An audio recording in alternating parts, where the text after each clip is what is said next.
Suñu presse à la présentation, Mam Anta Diamé. Bonjour.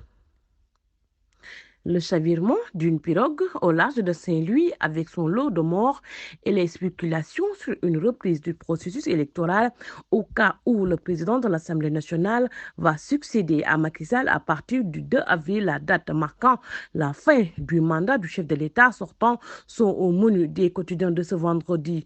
Le Soleil ouvre le bal et met en exergue le chavirement d'une pirogue au large de Saint-Louis et note que le bilan macabre s'alourdit. Les recherches ont permis pour l'instant de retrouver 27 corps et 47 rescapés, dont plusieurs ressortissants de la sous-région, rapporte le journal. L'hécatombe se précise avec un bilan de 26 morts, souligne de son côté le journal Libération. Les quotidiens se sont intéressés à Les quotidiens se sont intéressés aussi à l'éventuelle reprise du processus électoral au cas où le président de l'Assemblée nationale va succéder à Macky Sall à partir du 2 avril prochain. Le chef de l'État sénégalais a réaffirmé jeudi sa décision de quitter ses fonctions le 2 avril correspondant à la fin officielle de son mandat, assurant que la date de son départ reste absolument ferme et décidée.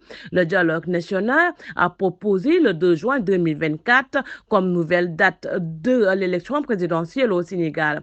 Je remercie les forces vives pour ces assises. Toutefois, je tiens à préciser que je vais quitter mes fonctions au terme de mon mandat le 2 avril. Comme je l'ai déjà indiqué, la date de mon départ reste absolument ferme et décidée, a déclaré M. Macky Sall sur son compte X.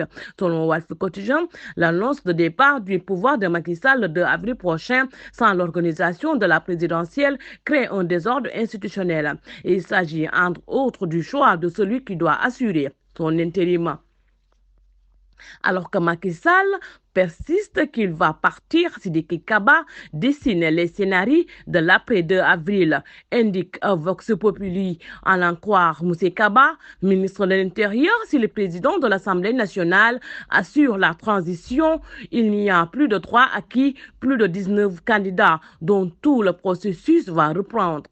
L'AS révèle que devant les journalistes hier pour parler des conclusions du dialogue national, Sidiki Kaba a fait savoir que le processus électoral sera complètement repris si le président de l'Assemblée nationale remplace le président de la République et que l'élection présidentielle va se tenir au plus tard dans un délai de 90 jours à compter de la date de prise de fonction du président de l'Assemblée nationale en tant que chef de l'État du Sénégal. Enquête estime qu'avec ce départ programmé, le président de la République et son gouvernement semblent convaincus qu'il n'y a plus d'obstacle à la réalisation de leurs vœux. Tenue de l'élection, au-delà du 2 avril, revoir la liste des candidats et éliminer Bassirou Diomaye Faye. À partir de là, la question qui se pose est de savoir qui peut assurer l'intérim après le 2 avril. Bonne lecture et bonne journée. Suñu presse vous a été offert par l'Agence sénégalaise de la reforestation et de la Grande Muraille Verte.